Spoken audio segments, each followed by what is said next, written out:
Good morning, good afternoon. My name is Michael Mendez. I'm an assistant professor of environmental policy and planning at the University of California, Irvine. It's a pleasure to be here reporting from Glasgow, UK. And we've been experiencing a very emotional, very exciting climate change conference where activists, policymakers, and world leaders are coming together to talk about how can we move forward with climate action. But here today, we're specifically talking about how can we move forward with climate action that integrates environmental justice and public health equity principles into our climate action policies. We'll be hearing from 3 innovative lawmakers from California on their perspectives of environmental justice or climate justice in California's world-renowned climate change programs. And it's particularly to have the California perspective because we're at the front lines of climate impacts and injustice. California, for example, has been experiencing a major climate change crisis along with historic racial unrest. In the last year, millions of people have been impacted by multiple disasters, wildfires, blackouts, heat waves, drought, hazardous air quality, and of course the ever-present COVID-19 pandemic. These are all major life events. These compounding of climate-induced disasters have cascading health, social, environmental, and economic impacts. And due to existing structural inequality, these impacts are disproportionately affecting low-income people of color. So in essence, climate events are not isolated disasters. They compound with other hazards and comorbidities, or what they call in the field of public health, a syndemic. So to address the climate emergency, many of you all over the world have heard that how activists and policymakers at the federal level have proposed the Green New Deal, which many associate it as a radical proposal to decarbonize our economy and address poverty and inequality. However, for the last 2 decades, low-income communities of color have also pushed state and local governments to experiment with reducing greenhouse gas emissions and approaches that also address inequality and public health. These efforts in climate experimentation have been contentious and are often met with significant resistance. While I'm supportive of the Green New Deal, I'm here to say that there's nothing new about the Green New Deal. Climate change experiments in places like the state of California since 2004 have been all-out street fights. Environmental justice activists are often pitted against traditional environmentalists who often favor the least costly mitigation solutions, which do not necessarily maximize equity and public health outcomes in low-income communities of color.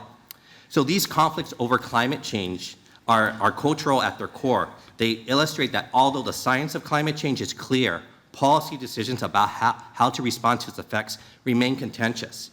Even when such decisions claim to be guided by objective knowledge, they are often implemented through political institutions and relationships and all the competing interests and racial struggles that this may imply. So if we look closely at the example of California, it reveals this contingent nature of climate change policy.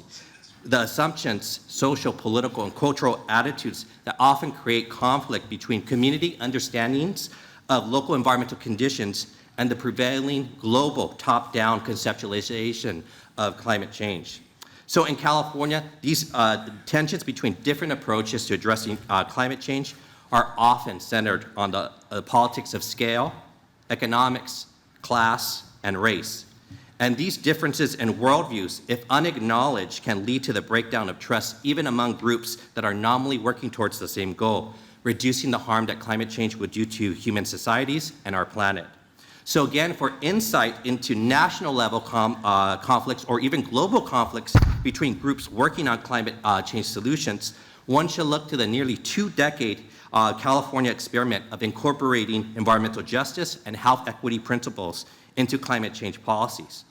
And to give you a little bit example of how environmental justice activists conceptualize climate change in California, they see that the main threat of climate change is the disproportionate harm that it causes their bodies and the health of their communities. For them, climate change is not just about global greenhouse gas models, rather it is also about the opposing worldviews to which we see policy and science. So finally, the case of California, moreover, is particularly a productive case to examine how environmental justice and climate change policy unfold and the conflicts that unfold with it. As the world's 5th largest economy and the only U.S. state to implement a comprehensive program of regulatory and market-based mechanisms to reduce greenhouse gas emissions, California has consistently been at the forefront of broader national and global environmental experimentation. The state's cap-and-trade system program, a central market-based mechanism for ensuring carbon emission reductions, is the third largest in the world after the European Union and China. This program has been especially contentious in debates within California. Supporters emphasize its global reach and cost-effectiveness, and detractors criticize its inequitable effects on specific local communities and demographic groups. California's prominence in climate change policy again makes it an ideal place to investigate these dynamics of such disputes and their roots in differing climate change worldviews. So now I'm going to pass it over to our esteemed panel of policymakers who will talk on the ground directly about the legislative triumphs and tensions that often occur in California's climate change. First, we'll be hearing from Assemblymember Eduardo Garcia, who represents California's 56th Assembly District, which includes Coachella, the Salton Sea, and Riverside and Imperial counties. He is currently the chair of the Assembly Water, Parks, and Wildlife Committee. He oversees the state's most pressing environmental issues, such as extreme droughts, and helps oversight in billions of ecosystems and environment enhancement programs. He also sits on the globally influential and powerful regulatory board, the California Air Resources Board. He has been a strong leader for implementing environmental justice and public health into the state's climate change policies. So, Assembly Member. Thank you, Dr. Mendez, and thank you, the University of California, Riverside, for hosting this press conference. As was mentioned, my name is Eduardo Garcia. I represent the communities of Eastern Riverside County, the Coachella Valley, and the areas of Imperial County that border with the Mexican Baja California state. I couldn't agree more with the context that's been set by Dr. Mendez, and I come to think about the opening remarks of Prime Minister of Barbados, Mia Mottley, to start the conference off and really put us all on the spot and talk about what are we doing to put our money where our mouth is when it comes to bringing along everyone globally. And when we talk about environmental justice issues, I think that's exactly at the front and center of our conversation in California. Ensuring that those communities that have disproportionately been impacted by pollution, and the pollution that we're talking about that implicate, public health outcomes, is the issue of air quality, clean water, as well as tying into the issue of economic justice throughout the areas of the state of California. We have a unique opportunity currently as we begin updating our policies, our regulatory frameworks for our carbon mechanisms in the state of California to truly put forward front and center the environmental justice issues that have been hitting our communities significantly hard. And I think that there's a strong correlation between the public health outcomes and implications of this pandemic, certain communities in California and around the world that demonstrate exactly the lack of investment in these parts of the world, or for that matter, in communities that happen to be communities of color, predominantly in California. We have an amazing group of legislators today in the California State Capitol that are focused specifically on these issues. And so I'm very proud to be able to be joined by my colleagues, and thank you again, Dr. Mendez, for the invitation to be part of today's press conference. Thank you. Next up, we have Assemblymember Luz Rivas, who represents Assembly District 39, which includes the City of Los Angeles region of the Northeast San Fernando Valley. I'm proud to say that she represents my hometown and represents my parents who still live in the district. She currently is the chair of the Assembly Natural Resources Committee, which has primary jurisdiction on air quality, climate change, and renewable energy. Her legislative efforts have focused on uplifting and empowering low-income communities of color. And she is also a proud graduate at MIT and fellow alum. So go Beavers. Thank you. Thank you, Dr. Mendez, and thank you to the University of California for setting up this press conference. I'm very proud to be here. I'm joining my colleagues in the legislature that have been champions for our low-income communities that right now are suffering the effects of climate change and are not primarily responsible for them. I think a lot of the message we hear in the media has been everyone can do something to reduce their carbon footprint, which I believe is true. But in some of our most vulnerable communities, we can all be doing that, but we still are going to be suffering from these effects. In our Natural Resources Committee, which I am the chair of, we have lots of policy proposals that come through this committee that have focused on adapting to climate change. For example, preparing for a longer and more intense wildfire season, which unfortunately in California has become an annual event. And not just preventing these wildfires is our focus, but also the public health effects that the smoke is causing in, statewide and unfortunately in other states.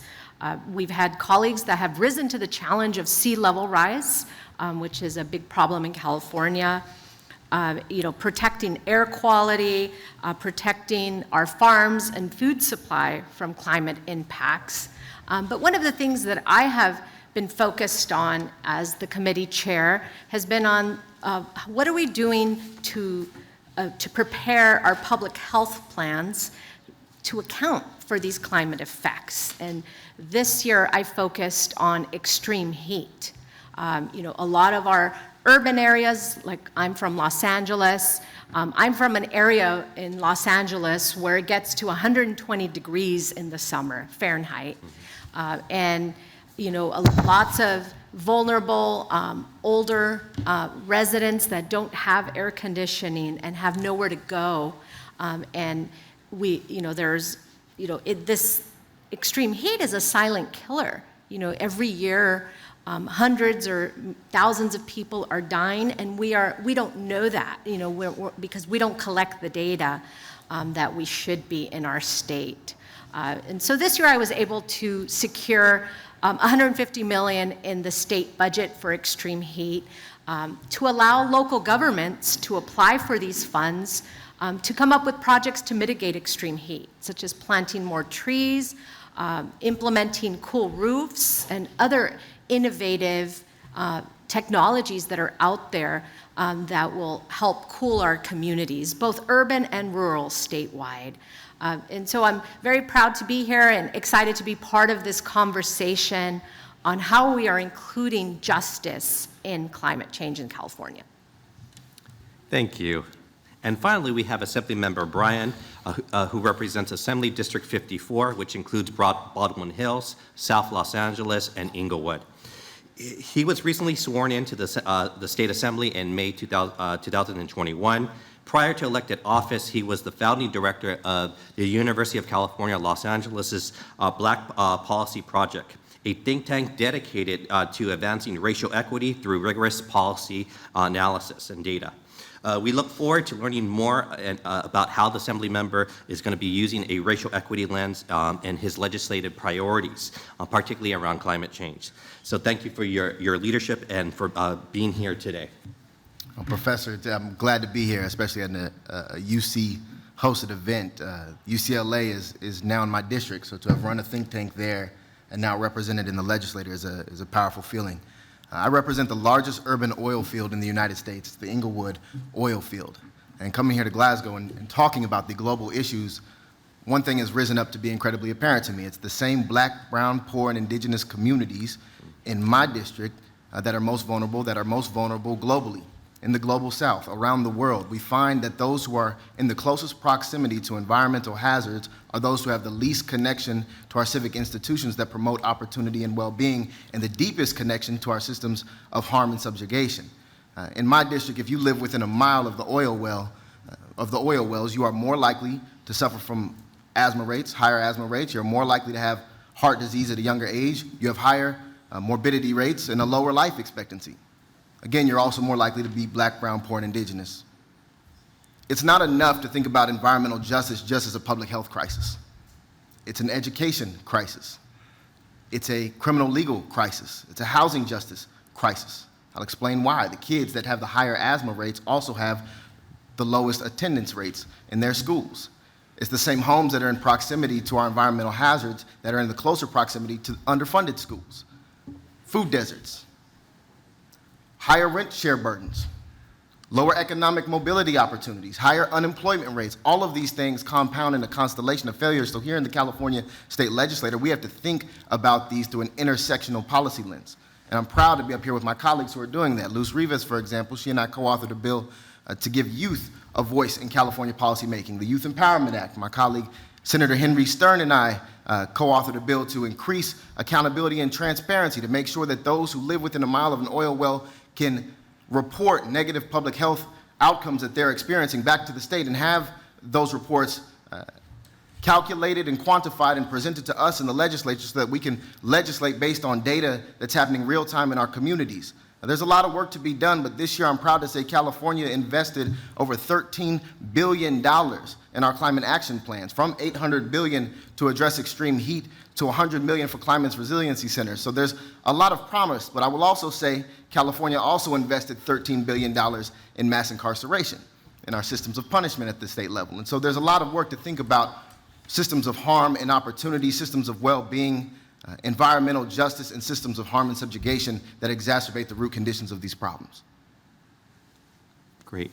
Thank you so much. As you can see, California is definitely leading not only on climate action, ensuring that we have very effective mitigation and adaptation programs, but we're also leading on environmental justice and public health issues, particularly having a people-centered and equity approach to our programs and policies around climate action. So with that, we'll open it up for questions from any reporters or media that may be out there.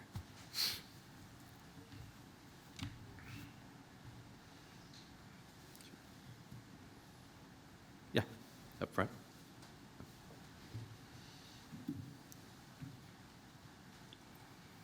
Masato Kimura, Japanese freelance journalist. And I think carbon industry produce a lot of jobs in the past, and so many got enough wage. But nowadays wage is going down. And how do you make and no carbon economy can produce equality society, and I think it's a little bit difficult. I'll take first part of your question. And to begin with, in California, the wages are going up. In January, we'll see an additional minimum wage increase. And at the same time, it's important to highlight that the climate policies of the state of California have amounted to over 500,000 jobs within the sectors of clean technology, the development of renewable energies, and we anticipate those numbers to continue to increase. We also are focused on a robust workforce training strategy that will allow us to transition, which all would agree we would like to see the transition happen sooner, faster. But that is some information, data that perhaps could address some of the questions that you just posed. Yeah, can I? No, in California, we talk about a just transition, right? Meaning current, like you said, carbon economy jobs pay very well, right? Like people that work at oil refineries, it's a very high-paying job, and they're highly skilled, and we think about what are we going to do to transition them, but in a way that they're not making a lot less money, right? And that is a challenge as a legislature that we are dealing with. We're working closely, or we would like to, with our public sector unions and our construction and building trades, because they are fighting to keep those jobs. And that becomes a barrier on transitioning to a green economy, right? Because what's going to happen to that workforce? But I think we are making, some, improvements in getting there, but it definitely is a challenge for us. Yeah, and the last thing I will add to that is just that we're making the investments in innovation, right? There's this phrase, nothing about us without us, and that includes the labor force that's working in the oil refineries and in the oil wells right now. That same labor force oftentimes comes from those same Black, brown, poor, and indigenous communities, right? And so there's no reason that environmental justice and economic justice have to come head to head. In California, we believe working in collaboration and in coordination with a coalition of partners across all sectors to get things done. And so I'm proud of the work we've done this far. We've got a lot to do in terms of what Assemblymember Rivas has said, in terms of that just transition that's truly right. We need a one-to-one job trade-off for every job in the fossil fuel industry and every job in the green economy, and we need pay equity amongst those jobs. And I think working with our labor partners is going to get us there.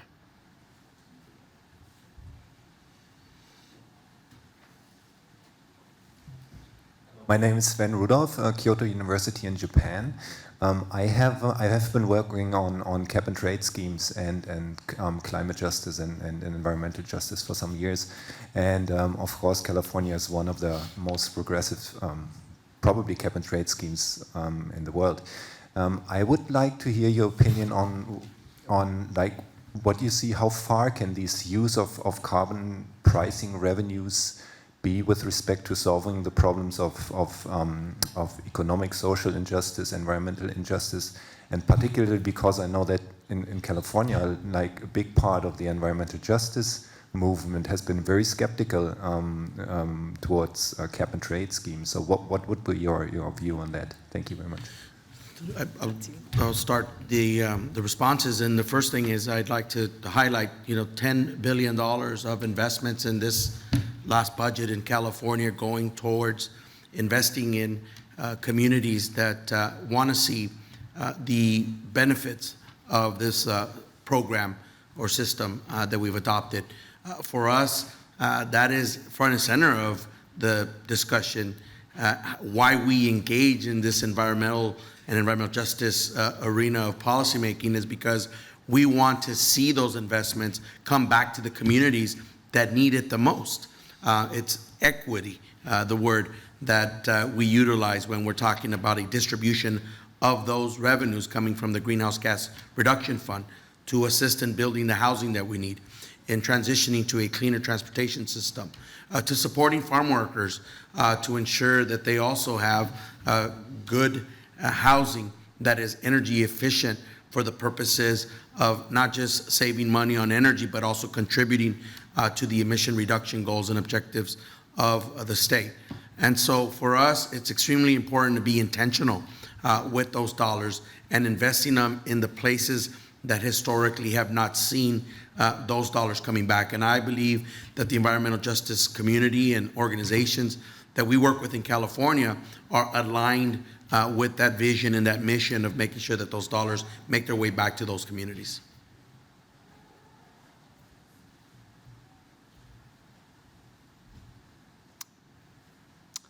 Other questions?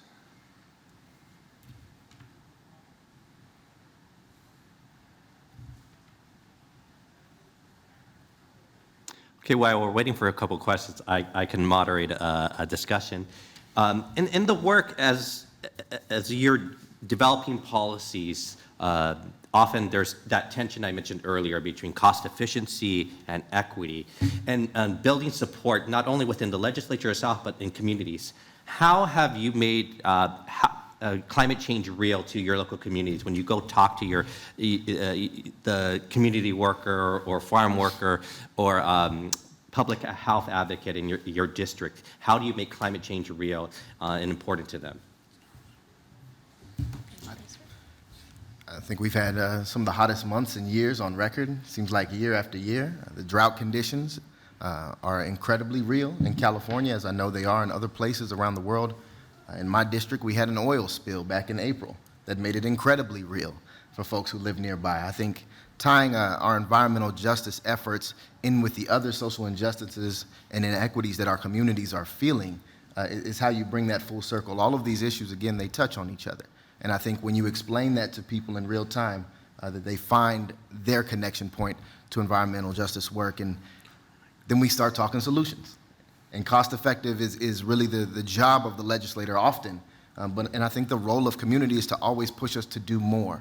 Harm reduction is not always enough. Sometimes we need to just end a problem. And I think that's the critical moment that we face right now in California. That's the critical moment we face right now at COP26 here in Glasgow. Are we going to push for harm reduction or a step further, or are we going to push as far as we need to go to solve some of these problems? But I'm incredibly optimistic in California. The leadership of Governor Gavin Newsom, the leadership of Speaker Rendon, Pro Tem Tony Atkins, and others give me a lot of hope and purpose here in the legislature. Well, the communities that I represent in Los Angeles are already facing, climate crises. And sometimes what I do, I just connect those extreme weather events or the wildfires so that they could understand that this is what we mean by a climate crisis, and just making those connections to something that they're experiencing day to day. Like one of the communities in my district, Pacoima, it is one of the hottest communities in all of Los Angeles County. And it's where I grew up, right? So I know so many families, my family lives there. And so they are facing these, these effects, unfortunately, of climate change every day. And so I think in recent years, we've had a group of community leaders that have really risen to this challenge and to inform our community and to do something about it and not wait for the government to do something about it. And so I think it's great because now we have members of the community that are coming to people like me and other elected officials and saying, we want something done in our community, not just on the coast or near the ocean, which is typically associated with climate change, right? And so very excited that that is happening and that I'm in the state legislature at this time. I was fortunate enough to attend the conference in Paris, France, and one of the things that I was real big on was making a statement about that the issue of climate and environmental justice is not so much about saving polar bears, but about people.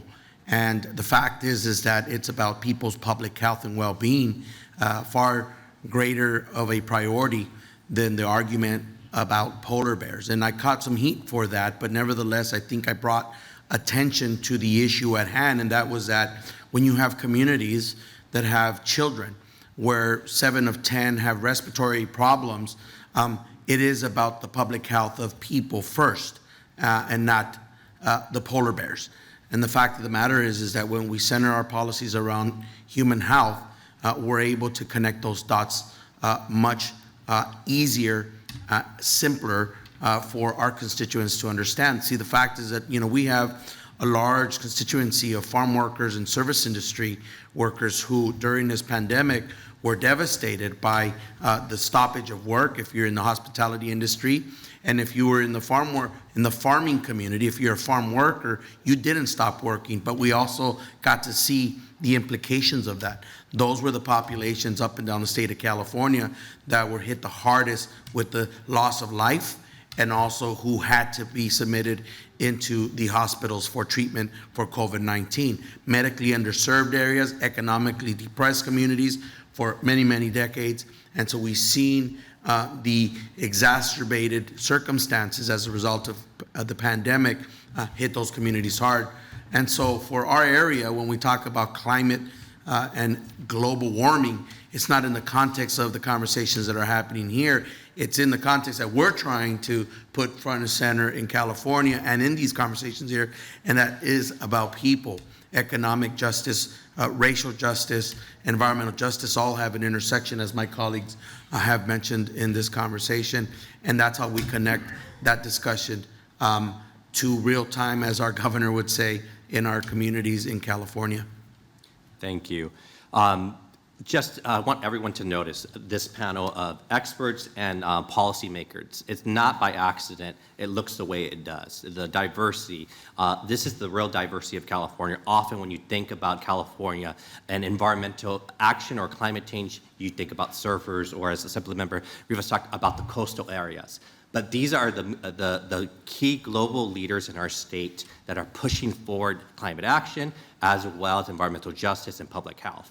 And it's important to also note, more than 2/3 of all the major environmental and climate change bills have been typically authored by a legislator of color. So these are the individuals that are advancing important climate change solutions and represent the evolving and more representative idea of what environmentalism means, who it protects, and who do we value. And increasingly, we're focusing first and foremost on those communities that are first and hardest hit from climate change impacts or climate-induced disasters. And I'd just like to thank you all for the important work that you do, and thank you for attending.